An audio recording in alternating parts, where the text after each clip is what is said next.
Good afternoon, everyone. Thank you so much for coming. We're delighted to have Dr. Jim Ryan and Kevin Perdue here today to present their work to us. I'm also happy to say that we may be being joined by participants in the Department of Family Medicine's annual retreat. This presentation coincides with their lunch hour, and I have been led to believe that at least some participants in the retreat will be watching the talk as we live stream it today. In case you want to see it again, those of you who were here, the talk is also being recorded for posterity. So if you liked it the first time, you'll love it the second time. So I'm going to ask Jim and Kevin to provide whatever additional information about their background and experience that they would like to provide. I just want to talk primarily to some of the motivation, as I see it, for what they're doing and why I think their work is potentially so important. I think some of you know that I spent some time at the ONC and was there for the high-tech mania. And many who were there or who were participating in various ways in that work became concerned that the compliance by the EHR vendors required by high-tech to enable their systems to support meaningful use had an unanticipated consequence. And that was sort of diverting the resources that might otherwise have gone into innovation, into in effect, preparing their systems for compliance. And some have said that this led to a 3 or 4 year hiatus in EHR innovation. Whether that's true or not is something might have some fun someday talking about. So when I first ran into Dr. Ryan, I think pretty soon after I arrived in Michigan in 2011, and listened to some of what then were kind of ideas in his head, and a few mock-ups and early demo versions of things, I said, wow, this guy has the potential to do something really disruptive. His background as a physician, information and computer scientist, and a visual artist, all mashed up in one head, really is the raw material from which something really new and different that will move the agenda could generate from. So what I hope you will see today is the progress Jim and his colleague Kevin Perdue, whom we're also delighted is here, have achieved, taking what I first saw as ideas and now bringing them much, much closer to a working reality for the moment, I believe, in Jim's practice, right?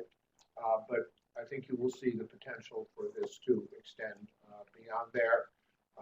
So without further ado, Jim and Kevin, thank you so much for coming. We're really delighted that you're here. Thanks for inviting us, Chuck. Do I need to do anything with this video feed? No, you can just switch over to PowerPoint. Do you want me to keep it open though? No. Well, yeah, if you can just minimize it. Yeah. Well, definitely these things came from the beginning, from Kevin and I's drinking beer and fantasizing. So hence the name Small Brain Project. Let me get this thing up and running.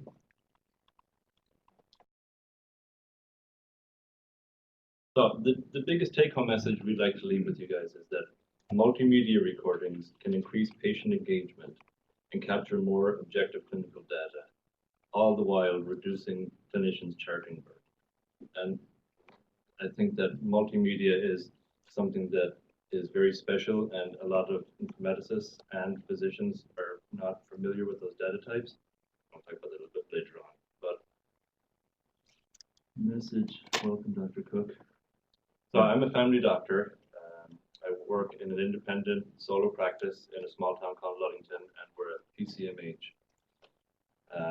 clinic. My wife runs the practice and manages it, does our billing, does our referrals, and we have a front desk and a medical assistant. So it's a really small node. It doesn't get much smaller than that. This was the first doctor that I trained under. He used index cards, right? This is all his original equipment. That's his cautery device back there that's lacquered wood. And since then, as most of us doctors that are my age or thereabouts have been exposed to an awful lot of different EMR systems in the different rotations we go to, different clinical settings, and in our own practices after we finish. This is kind of some of the stuff that I was doing.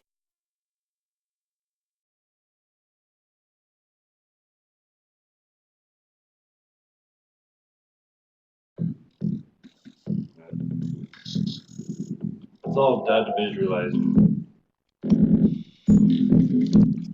This was something that we would make for integration with the performance, and it's not HD. But there's not a whole lot of difference between that and what happens in a clinical encounter and what happens in clinics, right? They're performance-based things. All right, so here's Kevin. All right, I'll just give a little background on myself. I'm a health informaticist. I work full-time for a company that's actually based in Ann Arbor, Altarm Institute. And I am a high-tech maniac. And that's what I've been doing primarily for work since that came out is federal state-funded projects. I work for the Michigan, in the Michigan Center for Effective IT Adoption, which is Michigan's federally designated Health IT Digital Extension Center, and also do a lot of work for Michigan Department of Health and Human Services. So those federal and state projects, all about meaningful use, EHR implementation. That's what I'm doing on a daily basis. This project for me, and also for Jim, although a little bit different, is an outside of work. Although for him, he gets to use it because as a practicing doctor, he gets to use it right there. But, so that's what I'm doing today is helping clinicians, administrators, whoever is working in practices, hospitals. I work with rural health, federally qualified health centers, critical access hospitals, small and medium-sized acute care hospitals, but majority of it's all family practice or primary care, small practices that I'm working with. Before that, when I was in my training in graduate school for medical and bioinformatics, it was all about data, research, doing this type of work you see up here on the screen. Since then, what I've been able to do, and very fortunate to do, is be out in the field. So my exposure to the different type of practices and all the different EHRs that they're using has been very, very eye-opening for me to go from the, just more theoretical, academic to what's actually happening in practices. What are the complaints? What are the pain points? What's going on? Learn the reality of what's happening in terms of really lack of innovation in EMRs. And a large part of that is, as was mentioned earlier, due to efforts having to be focused so much on certification for meaningful use, and really took away any energy that they may have had. Although a large part of what I see is maybe just unwillingness to make a change to your data model. If you're a legacy EHR vendor, been around for 10 or 15 years, turning an aircraft carrier to get moving in a different direction. So anyway, that's what we want to show with some of the nimbleness that we've been able to come up with. So here's what we've got. It's a prototype clinical module. I don't think an EHR or EMR is really the most appropriate term to use. And we've used it for over a year now in our office. We've got 375 patients, over 3,000 problems, 800 plus of which are unique, and 1,100 plus encounters. Just did some yesterday, so there's more every day. And we've got over 1,000 patient-generated changes, and we'll give you some examples of what those are here in just a little bit. So why not use off-the-shelf EHR? It's fundamentally, it's not modeled on clinical workflow, in particular with reference to the encounter, which is what us clinicians do most of the day, or at least as we try to do most of the day. It manages complexity poorly. It's great for static documents. It's getting better for handling reportable data, like meaning to use certain types of data, but even still, that's just a bolt-on. And I think that's one of the main reasons why clinical decision support is so difficult to implement, because it's not a natural workflow. Okay, so if you're going to start from the ground up and rebuild a system with the tools and hardware software that is stable, what the heck is it going to look like? So this is a zoomed out view of the main page that both the patient and the provider log in to see. Right? Relative scale of the buttons and whatnot is not how it normally looks, because we want to kind of give you a gestalt. But it's web-based, it's problem-oriented, and it's modeled with SNOMED, but it's not restricted to SNOMED. So it can handle non-Western problems, and it also gives patients the capacity to name their concerns or a problem themselves, which is an interesting phenomenon to watch in the wild. But is this a pointer as well? So when you log in, or when one logs in, whether it's a patient or a doctor, this is the problem list, right? And it's obviously much more legible. The red problems are not controlled, green problems are controlled. This is the goal list, and this is the list of current to-dos. Goals are temporally less concrete, and to-dos are more specific temporally. So go see so-and-so, get this study done, do this, do that. And both goals and to-dos can be added in the context of a problem or independent of a problem. So if we go into a problem, and click on a problem, then this is what we see. We see it's collaborative, firstly. So the physician has a note and the patient has a note. It's problem-based, like we already talked about. And so all of this actionable information and data is tied always to SNOMED concept ID when the problem is from that data set. And so here's where you can add your to-dos, add your goals, images can be added. And it's also curated. And so this means if a patient logs into this particular problem, changes any of these elements, which they can change except for this authentication state, then it flips the authentication state to a 0 or false. And then if you log in, you see here's one here, it's not authenticated. That clues the clinician that something has changed with that data set in that problem since the last time it was accessed. Excuse me, Jim, when you Yeah. turn the back to the audience, you need to pull the microphone closer. Oh, Sound sorry. drops way.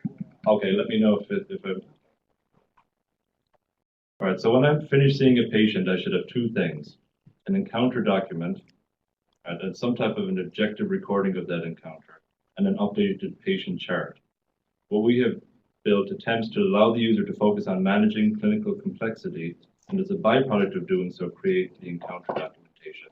So does anyone have any questions on the basic material of what I showed you so far? Yeah. Does the patient actually go in and enter the stuff in themselves? They can. Okay. Yep. Or they could have a designated individual to do so. And that would be from home or right in the clinic encounter? Either or. It's web-based, so you can use an iOS device. So it runs in your browser. And we can talk about any of the technical kind of build components as well if you want to. So here's an encounter. I think this is, well, there's a few bits and pieces that are crucial, but this is a trimmed back view of what an encounter document looks like, just to show you the basic meat and potatoes. So both the patient and the provider can create and access encounters. We've never had a patient yet create an encounter, but they can access the encounters. Events from the encounters are bookmarked for quick access. So let me see if I can use that. So you can see if I clicked on this button here, then it would take me to the part of the audio or video file that the provider clicked or accessed a problem called backing. When a note was added, it's timestamped. So each action that an on-click or any element within the system for organization, and I'll clarify this a little bit later on too, but it's all connected as timestamping. You can use audio or video files. We're starting to use Connect 3D scanner, but the data is huge, and it's just too cool for my brain at the moment. And the really nice thing as a primary care doctor is I don't have to generate a SOAP note when I'm done. I just cut and paste this. It's pretty archaic process thus far, but I cut and paste this and my to-do list, and I've got my note done. And those had historically been the most difficult notes to generate, where you're addressing multiple issues. So that's been wonderful. So if we look at the actions of clinicians and patients as a series of discrete steps in a workflow model, then the value of each step can be measured by how well it supports patient engagement, data capture, and its potential contribution to clinical science. And so the first thing we've got built, the discrete steps are large functional units, but we plan on getting more and more granular. So let's look at two examples that kind of show extreme range of the encounter type. How many of you guys are clinicians, just out of curiosity? Okay, so you guys will all, this would be basic stuff for you. And the question I want us to think about a little bit is, how does the current generation EHR compare to our system in terms of patient engagement and objective data capture? So the first case, this would be an example of what I would consider an ideal organized clinical encounter. So it's an 85-year-old man, he lives alone. He has 10 plus active problems, including moderate fall risk, early dementia. He's also got AFib, he's got congestive heart failure, COPD, right? He's on Coumadin. He's got a bunch of stuff that is genuinely requires a certain amount of mental engagement to manage. So how does the current EHR system? Well, it's great for refilling medications. It's annoying, but it works fine. It's good at storing static documents, and it's getting better at handling reportable data, but it's still not integrated into your workflow, right? So in this example, I find myself going through a couple different pathways. One is just starting off with the red uncontrolled problems and going through those one after another, or sometimes I'll just go to the to-do list, start at the to-do list, and go through it. It doesn't really make any difference, because in this setting, it's very organized. The patient's cooperative. He wants to do well. His dementia is not too pronounced yet. What's cool about this, and we have somewhere between 5 to 10 families where we have this model actively happening, and has happened over the past several months. The patient's daughter has a shell account, which is basically the same as a regular patient account, but she can log in and access her father's chart. So she can see all the to-dos, all the goals, she can listen to the encounters, and then helps manage with coordination of accomplishing to-dos. She talks on the phone, and then she will log in when she finds it valuable and give me an update.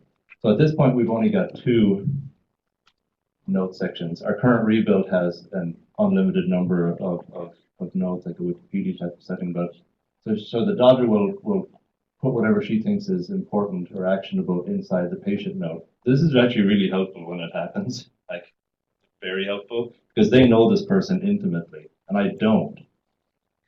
So little things like minimizing how depressed they are or lonely, the fact that he's too proud to not tell me that he can't afford hearing aids, whatever.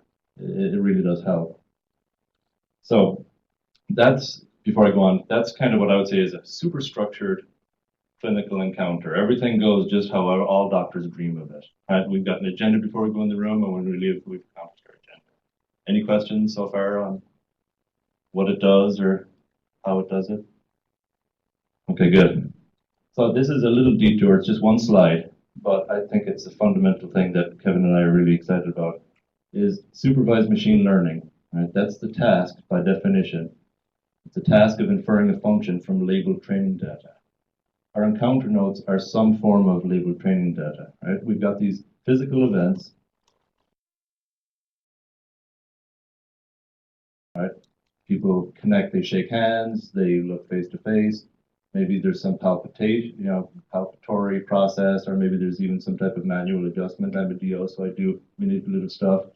Well, not very much anymore because I'm in a small town and I'm super busy, but and then there's some discourse, then maybe there's some reflection. Right? Each of these are connected with some type of ontological framework. And in this case, right, it's SNOMED as much as we can make it that way.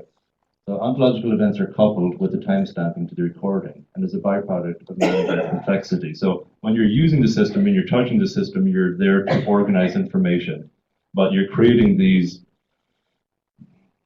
They're sketches at the moment, but they'll be better. So here's case number 2. This is a 35-year-old lady with multiple biopsychosocial problems, including bipolar disorder, pituitary genesis. Her mother died yesterday, and she comes in today with chest pain. She's really agitated. This happens. You don't want it to happen, but it happens usually at 4:53, and it's called like back out or something really simple. You don't go home for a long time, but this is a chaotic encounter. And in these kind of encounters, you have to be able to engage person to person the whole time. It's just appropriate. It's part of your duty as a clinician, as a healer sometimes, to step away from any technology and physically either be with them because you need to engage in a humanistic process, or else in a very physical process where you're doing a lesion removal like skin cancer, or you're doing some type of somatic adjustment, right? So those are the two extreme types, right? There's either emotional pull and chaos that ensues around that, or you're physically not able to touch stuff. And I think it's important, we talk a lot about patient engagement, is we have to give to the patient first before we can expect them to put anything in. So we need to put out a lot more than we expect them to put in, both in terms of their capacity to do so through the technology, but even just fundamentally in the room with them as humans. Okay, so current EHR, again, nothing's really changed from the last guy. It could be helpful here to see if she had a recent EKG, right? If at some point I can disengage from being person to person and I can start to say, all right, what are the potential risks? Is this an unstable cardiac issue? Is it anxiety? Is it, who knows, right? It could be whatever. Your differential is your differential. And current EHRs are pretty good at that. They're getting better. We all use them in different ways to get what we need and kind of assemble some type of an active model in our brain, in our mental RAM. Much better to have that actively modeled in a problem base, of course, but you can't have everything unless you do stuff yourself. So this is another semi-aside. This is an even further zoom out of the same home page that the patient lands on. And the top of it, there's an image, right? That's a pretty standard portrait. Underneath it is a real simple thing, what we call who I am, and it's a free text field. And it's the top part, and patients and myself or whomever has access can put whatever they want in there, and that's really helpful sometimes. It gives you a gestalt of who this person is. Like in this case, she lives with her mother. She has been spending a lot of time doing gardening recently with her mother. So it clues you into some things that you could put into structured findings in SNOMED, but it's not necessarily the best place for it. And this I don't really need as much anymore because I'm in a solo practice, but when I was in a group practice, if this was the first time I'd ever seen this individual, right, and I've been there, and anyone who's been a provider that's not exclusively a surgeon is going to have experienced a similar type of a thing. But we anticipate that this who I am will be the first step in towards a very rich data model of who people are that you can kind of move in and out of over time. What's really cool about this patient is the fact that we kind of made an agreement at some point, and these are not real people, they're amalgams of real people though. But this, we've got 2-3 people actively who do this. They log in regularly, depending on what frequency we've agreed upon, and they'll go through their whole problem list, right? Problem after problem, and they have to put in at least one sentence and update each problem, and they do it. Right? And it's great. It's great because you can read it at point of care, you can read it whenever the heck you want to. And it helps them think through it as well. In this particular case, the patient's psychologist has access. That was granted, and we recorded the granting of that as well. So the psychologist can log in and routinely see what we're doing not just from a mental health, but comprehensively what's on their goal list and what's on their to-do list. And so there's a really nice collaboration between the three of us, myself as a primary care doctor, the mental health specialist, and the patient themselves. The other thing, and it's kind of similar, is that, and you can't see it on here, but there's just another free text field above the video screen or the video image that is an encounter summary. So I'll have the patient go in and just say, hey, 1 or 2 sentences, summarize this encounter, boom. Okay, so let's look at this from a comparative or comparison to a regular EHR. Patient engagement, I think the who I am part is really, really helpful and extremely simple.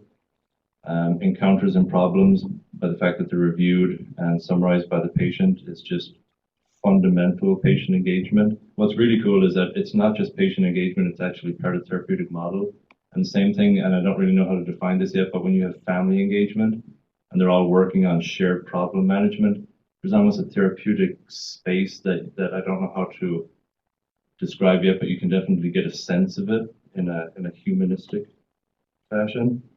And then obviously the shared goal and task management, right? Everyone's on the same page, everyone knows what needs to be done and when it needs to be done and by whom. Objective data. So let's look real quickly or think quickly about those chaotic encounters. At the end of those, you go and touch your machine, right? You type in some whatever you want, whatever you are, you're the provider, whatever you put in there, you can make it rhyme, you can spell it poorly, you can write it like Ezra Pound, you can write whatever. Whatever you put in is what's there, and that's what chart reviews are cursed with or blessed with.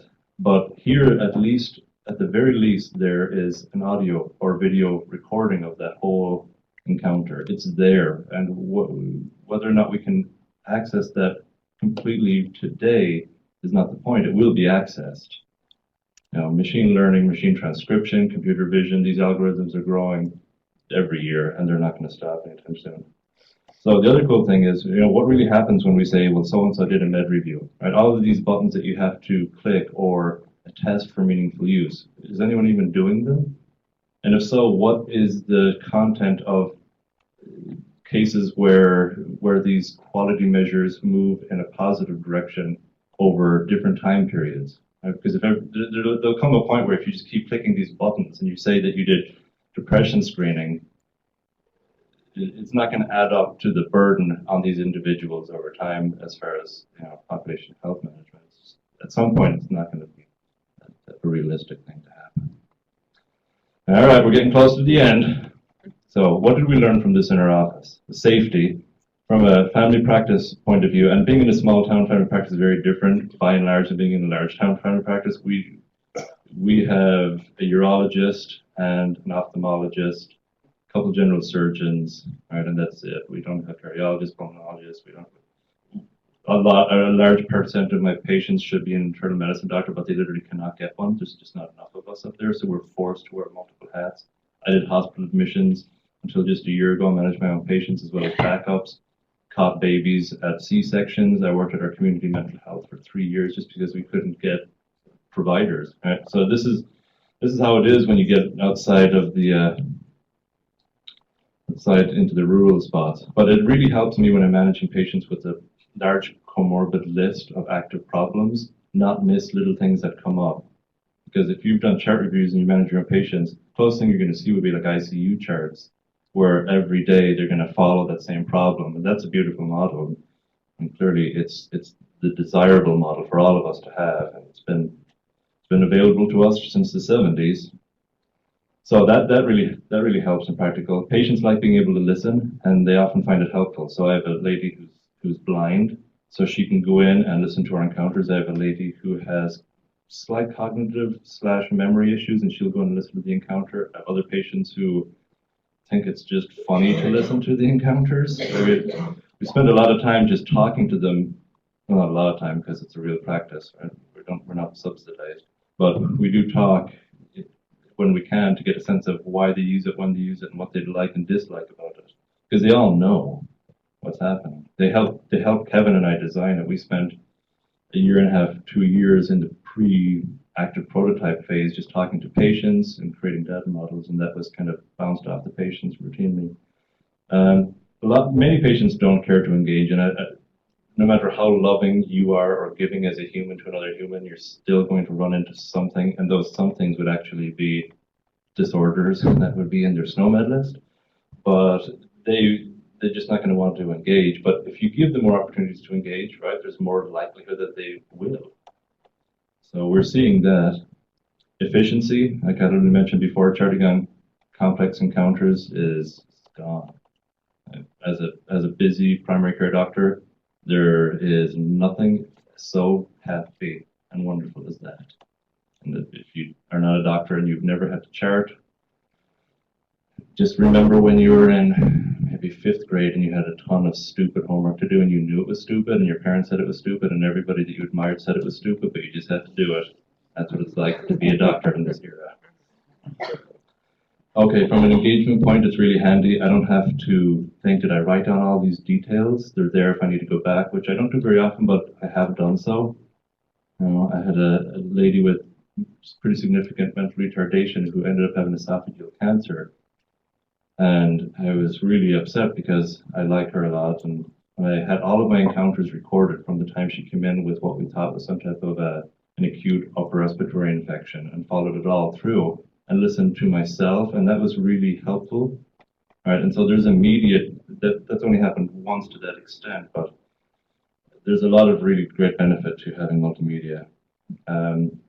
Trust, there's nothing to hide. Right? I've actually got 2 patients now, one with uncontrolled schizophrenia, but he changed his mind when I kind of explained to him, but we decided not to. And then I have another person with a personality disorder who chose not to have this happen. The negatives, there are more than the 2 that we put here, of course, but it's a prototype, so there's lots of work for optimization, for expanding on what it can do. And the other negative, like I talked about before, it fails to annotate encounters that are in that extreme end of the spectrum, emotional, chaotic, or physical. But we've got a lot of ideas on how we're going to go there. Kevin's up again. Thank God. Good job, yeah, so just a little bit more here about what I see and what really interests me the most. Jim is practicing doctor, so he can do a great job talking about how it helps him in practice. For me, as an informaticist, I get really excited about this unique data that I have not seen anywhere else in the other system. For one, just being problem-oriented has a lot of great benefits about it from doing analysis of the data. But it's very uncommon when you look at what we have in our data set. First, you've got all of the audio files, and what can we do with those in the future. So there's discovery and learning of this data set that's already underway that I'm working on after we completed the first year. Wish I could work on it all day, every day, but I can't because of full-time work outside of this project. But it's just really exciting to see what we've captured so far. I mean, couple things that stand out to me a lot are the control states of problems and also the notes. Although on the one slide that was showed where there's a patient note and a physician note, we only have one of those showing at a time right now, but we are capturing and storing all data, so there's a complete record of everything that's ever been captured. So we can go back and look at all versions of every note, of every problem, of everything. There's basically no data loss when anything gets updated in the system, which is a beautiful thing. So this type of data access, is really root level patient access to their record. I come from the viewpoint that patient portals are terrible because I don't think that they should exist at all. Rather, patients should have direct access to their health information, period. And why not give them the ability to make additions? And with the way we've structured the authentication, it's very clear and safe to know that a patient made a change, or they added a problem, or they can change a control state, or added a note, or whatever it is that they're doing in the system, and not another provider or their primary care doctor or whoever. So we've got that visible data provenance right in the system and a way to track authorizations.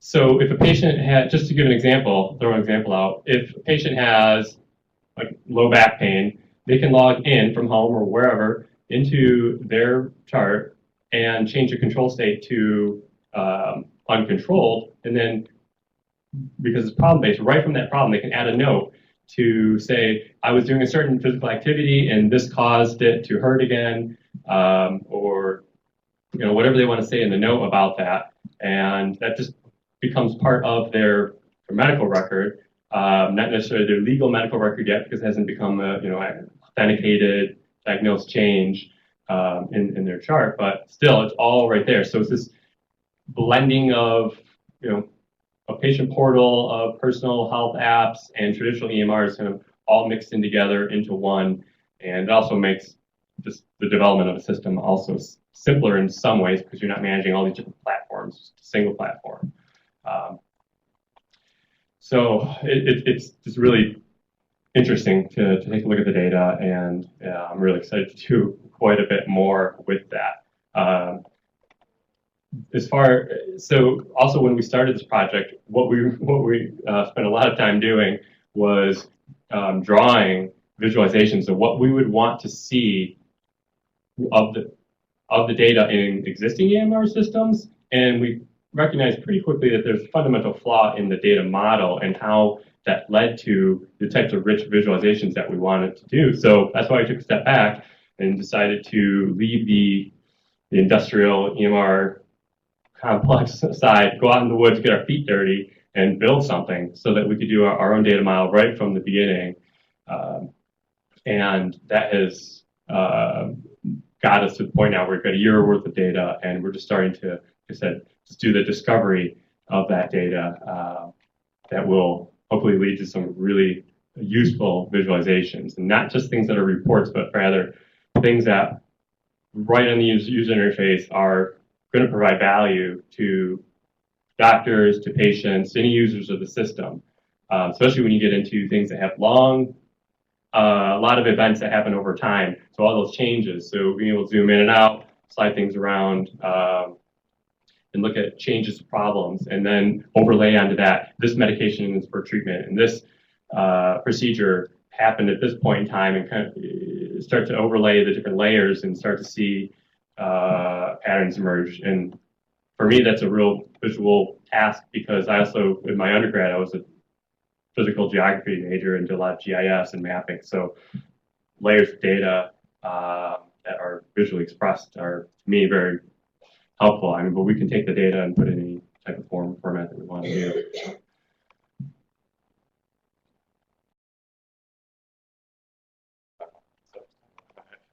All right, so the next step, we're waiting with a crew from Dartmouth that is headed by Glenn Elwin, who's a patient engagement wizard.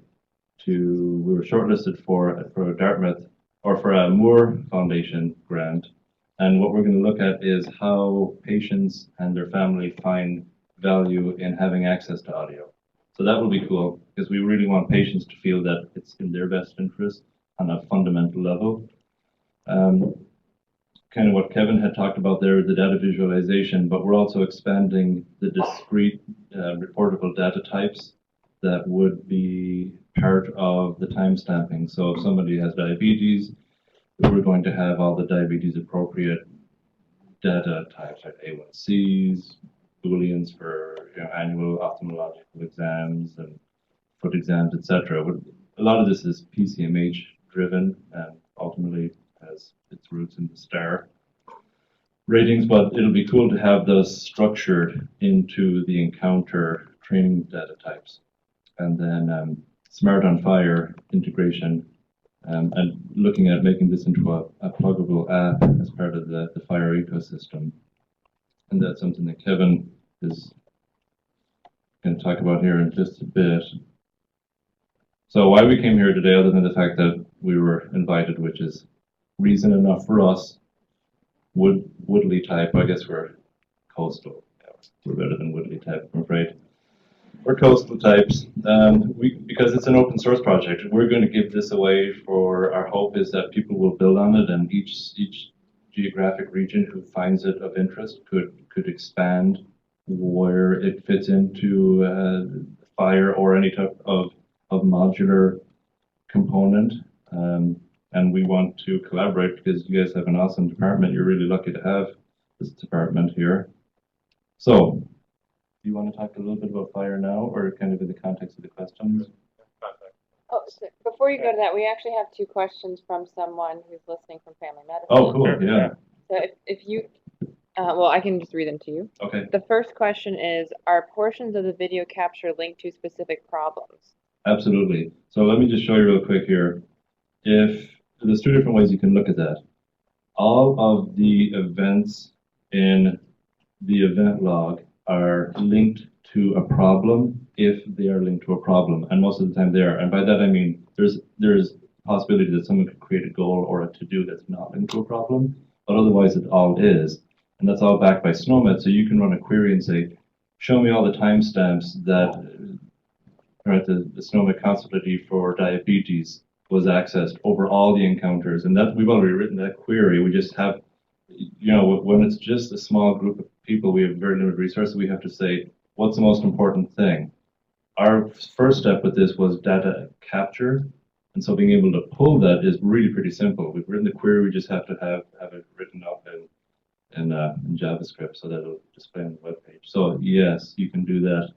And when you do that, can you review just the relevant portion of the video and not the whole video? Absolutely right. And so there's probabilities. These are not always perfect start-stop points. So again, let's look at the 2 extreme models. The super perfect thing is, hey, let's talk about diabetes. Is that okay with you, patient? Patient says, yes, doctor. Let's go into diabetes, and you do all of your diabetes stuff, and then you move on to the next task. That oftentimes can happen. It's a delight, but oftentimes it's a blend of, oh, wait a minute, we do med review, never talked about glipizide.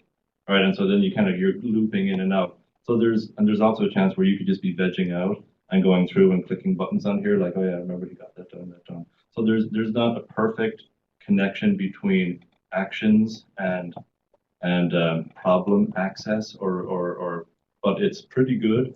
And there are ways where we can make that happen as machine transcription continues to evolve. We've already tried the best algorithms that you can use. That Microsoft has one that you pay per hour, and we did transcriptions, and we looked in parallel with what we've got, and it's not worth the money yet, but that's going to be just a few years and it'll happen easily. We have one more question, which is, how are billing and regulatory requirements met? Regulatory requirements is a huge thing, and so that's kind of hard to answer that specifically, but from a billing point of view, my wife's the biller, so I do exactly what I'm told.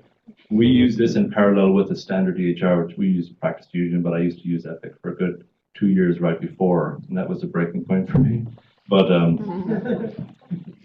so from a very concrete clinician's point of view, what I do, like I said, I literally copy and paste this. Right? So it's stupid, but it works, and I paste it. I copy my to-do list, I paste it. Within a standard EHR, you've got your ICD-9 pull-down list of problems, and that's what my wife uses to say, well, these are CPT codes, then I will designate in the other system. So you're still going to need a lot of other stuff to make this function in a normal clinical practice. And it's definitely not elegant, but these are things that we believe can be offset to technology when the technology can do it perfectly. And we're not there yet, but neither is this whole billing. I mean, billing is a big question mark as well. Right? Pay for performance, pay for whatever. And also, we didn't build this to be a replacement for things that already work well, billing, scheduling, kind of the practice management side. This was all focused around being a prototype for a very different model of encounter documentation and capturing what happens in a real encounter and basing it all around the problem. So that's really just a workaround. I mean, in the future, this, what we could do is build it so you click a button and it sends the list of problems, filters out what's not an actual diagnosis, if it's something else, or non-SOMAD stuff, and send that off to a system that manages that and sends it off for billing. I don't think about billing too much myself, thankfully. I'm more just in the clinical. Yes. Actually, this is a Jim. One brief suggestion and three quick observations. One is it helps if you repeat the question and send it down to me to ask. Right. Because people hear the answer, but they don't know what the question was. Three observations, I think all three benefits of this. What that sense of therapeutic you have when you have a whole family working on a problem. If that family went to see a family therapist, that discussion would be exactly what that therapist is trying to bring about. Because it might not occur without those circumstances. The second is this has tremendous implications for medical education. Yeah. And third, you're kind of recreating some of what old family docs used to get when they would visit people in their home. Just have to pull some of that back into the process. Yeah, and I've only used it twice for home visits, but that's the hope. I mean, what primary care did for the past several hundred years as it emerged out of medieval models is what we can't lose. And machines aren't going to be able to handle that anytime in my lifetime. Right? These concepts of fear associated with, right? So I agree entirely.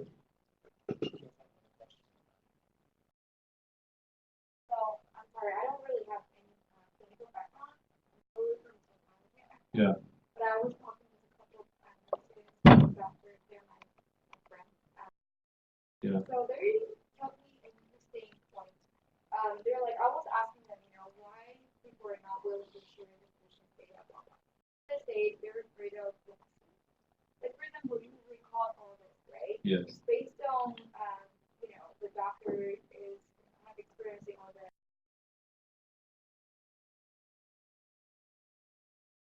Like, what if, the doctor is not really that experienced, everything recalled later, discovery, problem coming up with the patient was like, okay, we actually diagnosed, like, not correctly. Right. Where we, the problem was everything recorded there with the evidence stuff. So Yes. pushing. And also, I don't really know with all the patient care thing.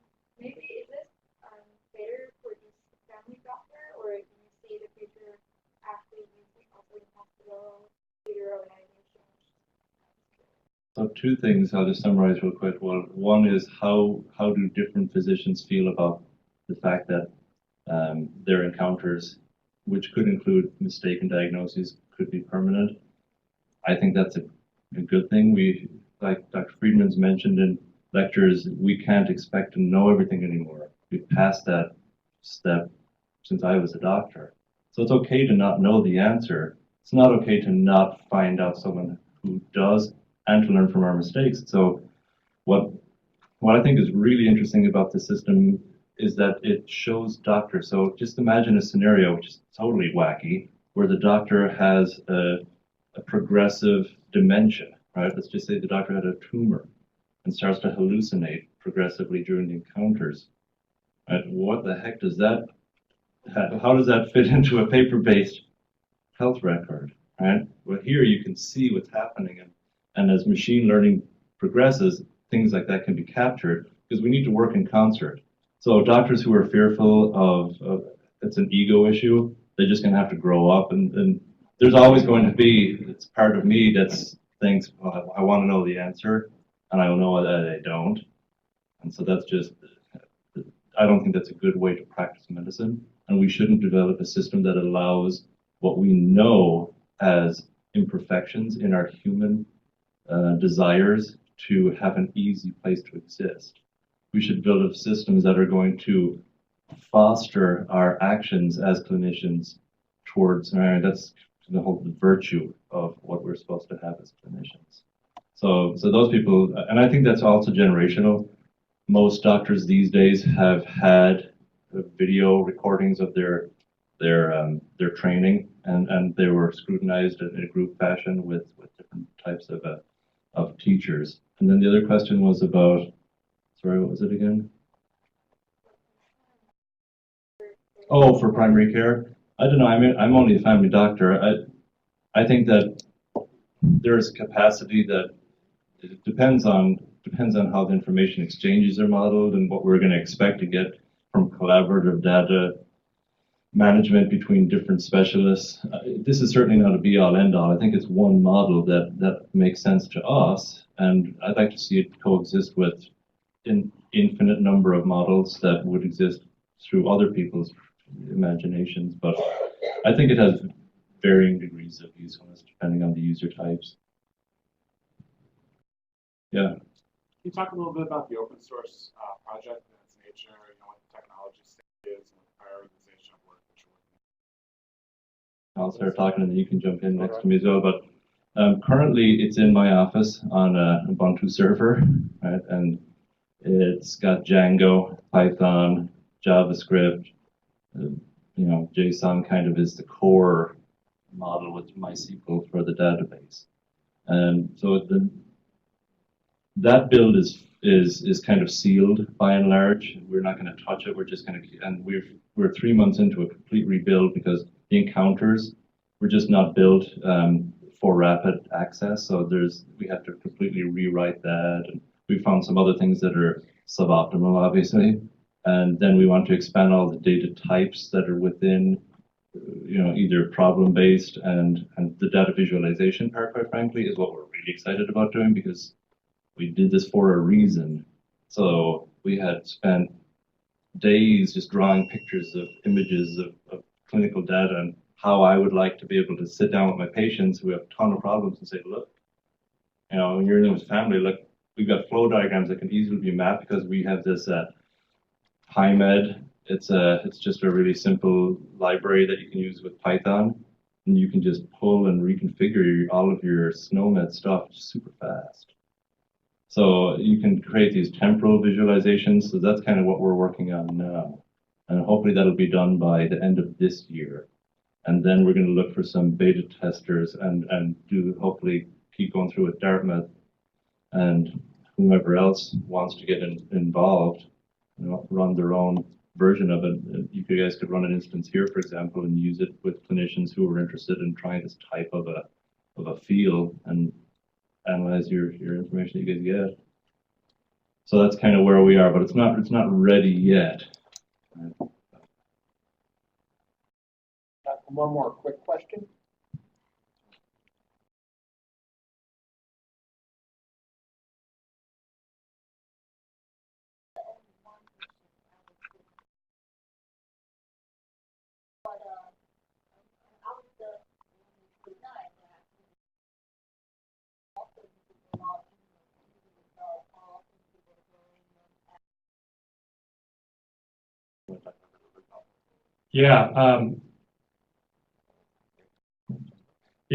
She was asking what is our patient engagement level? I think just in terms of numbers, right?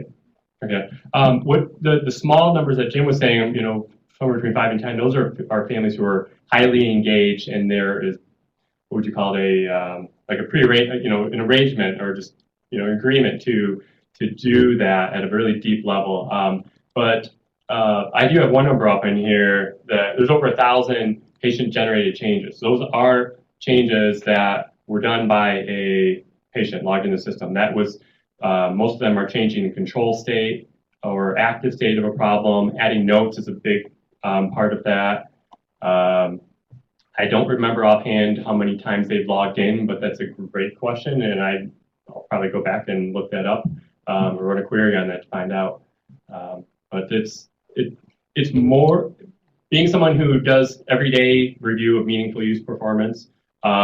I'll tell you that these numbers are higher. I mean, when you look at 5% secure message, 5% view, download, transmit, these numbers are above that per volume of patients. I just add real quickly as well that we kind of have the patients in two groups. One, they actually have access. They all have access if they want it. A lot of them don't even want it. So they don't create their login process. I just use it for myself for managing complex patients. So all the patients are cherry-picked based on need. People who had a lot of unstable problems, I needed something promptly at point of care, they were in first. And then it kind of trickled down, like these families, those families were chosen because there was something that was unstable. We needed somewhere to model it, boom, we pulled them in right then. It was all based on actual real-world clinical utility. So if you really wanted to do a query on that, it would vary anywhere from 0, right? Patients who don't even want to know about it. And I've got professors, right, graduates, that used to be deans of colleges because it's a retirement community, and they don't even want to access it. So it's not education level, it's whatever that person is. Right? And then you've got other people who literally will log in and engage deeply with every single one of their problems on a regular frequency. So you've got this huge, anything from 0 to, I'd say, 100%. I mean, they click all the buttons that they're supposed to. We'll have more data now that we kind of hit our benchmark of 1 year. So we'll let you know. Okay, so let's thank Jim and Kevin for the presentation.